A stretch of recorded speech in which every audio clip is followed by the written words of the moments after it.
Teraz si zopakujeme, ako odčítujeme dve čísla pod seba. Musíme si pamätať pár pravidiel. Prvým je, že menšenec píšem vždy nad menšiteľ. To znamená, prvé napíšem to väčšie číslo a pod neho to, ktoré od neho idem odčítať.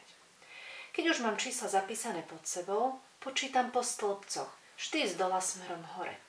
Ak sa mi stane, že dole mám väčšiu číslicu ako nad ňou, tak si z nasledujúceho stĺpca požičiam desiatku. A tu potom v nasledujúcom kroku vrátim tak, že k dolnej číslici pripočítam hodnotu 1. Poďme si to ukázať na konkrétnom príklade. Máme odčítať 1238 minus 495. Keby sme počítali z hlavy, bolo by to náročné, možno by sme sa aj pomýlili. A tak sme si čísla zapísali pod seba. Dôležité je, aby boli jednotky pod jednotkami, aby stovky boli zapísané pod stovkami, tisícky pod tisíckami. Začíname v prvom stĺpci smerom sprava doľava. A počítame 5 a koľko mi chýba do 8? Chýbajú mi 3. Do výsledku pod čiaru napíšem 3.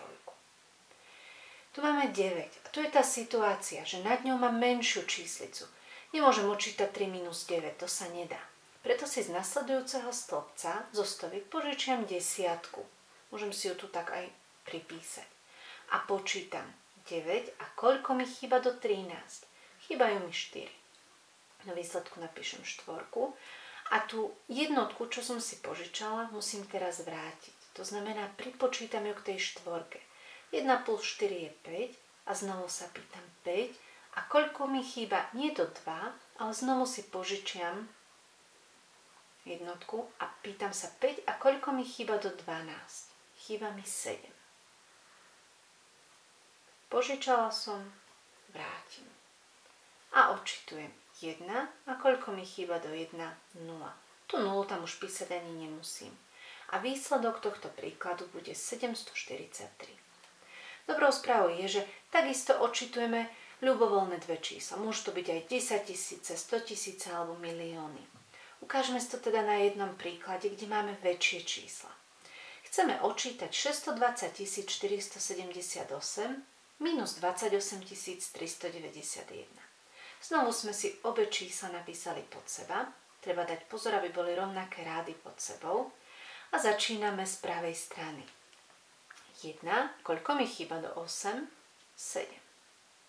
Sedmičku napíšem do výsledku pod čiaru. 9, a koľko mi chýba? Požičiam si desiatku z nasledujúceho stĺpca. 9, a koľko mi chýba do 17? Chýba mi 8. Napíšem osmičku. Teraz tú jednotku vrátim. Vrátim ju tak, že ju pripočítam k tej trojke v tom nasledujúcom stĺpci.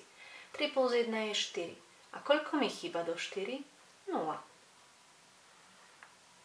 8. A koľko mi chýba do 10? Znovu som si požičala desiatku, takže napíšem 2. A teraz v nasledujúcom stĺpci tú jednotku vrátim.